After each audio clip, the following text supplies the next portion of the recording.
আপনারা যেভাবে time frame দিয়ে নির্বাচন চাচ্ছেন, ঠিক একইভাবে আপনারা বিচার এবং সংস্কারের জন্য টাইম ফ্রেম দিয়ে পাথরের গাড়িতে আর চাঁদাবাজি হবে না।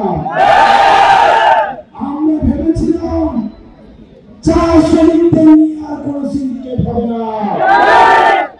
আমরা ভেবেছিলাম ভারতীয় টমেটো আর বাংলাদেশে ঢুকবে না। কিন্তু 24-এ এই গণঅভ্যুত্থানের পরেও আমরা দেখেছি চাঁদাবাজি অব্যাহত রয়েছে। পাথর শ্রমিকদের নিয়ে সিন্ডিকেট অব্যাহত রয়েছে। আমরা স্পষ্ট করে বলতে চাই, যারা এই চাঁদাবাজি করছেন, সিন্ডিকেট করছেন, আওয়ামী লীগ প্রচার পথে আপনারা যাবেন শপথে। আওয়ামী লীগ ভারতে যাওয়ার সুযোগ পেয়েছে, আপনারা সেটাও পাবেন না। প্রিয় পঞ্চগড়বাসী, আপনাদেরকে সাক্ষী রেখে বলছি, যেই প্রশাসন দিয়ে, যেই পুলিশ দিয়ে মধ্যরাতে নির্বাচন হয়েছে, আমি ভার্সেস ডাবল ইলেকশন হয়েছে, সেই প্রশাসন এবং সেই পুলিশকে সংস্কার না করে আমরা আর কোন নির্বাচন আমরা আপাতত চাচ্ছি না। আমরা নির্বাচন চাই, কিন্তু সেই নির্বাচন হতে হবে সংস্কার সহ নির্বাচন। বাংলাদেশের রাজনৈতিক দলগুলোকে বলতে চাই, যুক্তরাষ্ট্রের 1 নম্বর জিম চেইন গোল্ডস জিম এখন আবারও বাংলাদেশে। বসুন্ধরা আবাসিক এলাকা ও বসুন্ধরা সিটি শপিং মলে।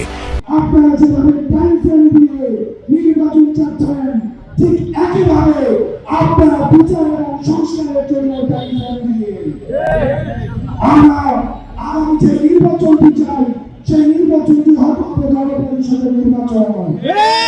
আমরা বলছি, গণপরিষদের নির্বাচনের শুধুমাত্র সংবিধান সংস্কারের ম্যান্ডেট রয়েছে।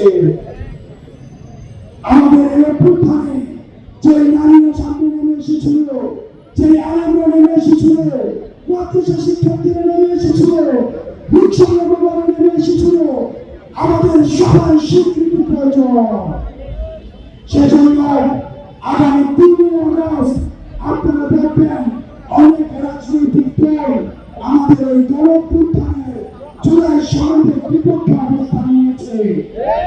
তারা বলছে এই জুলাই সনদ নাকি আবেগের বিষয়।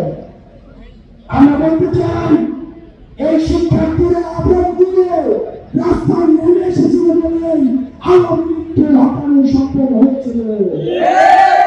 এতদিন পর্যন্ত আবেগহীনভাবে আপনারা আওয়ামী লীগকে হটাতে পারেন না। সুতরাং এই আবেগের আমাদের স্বীকৃতি প্রয়োজন।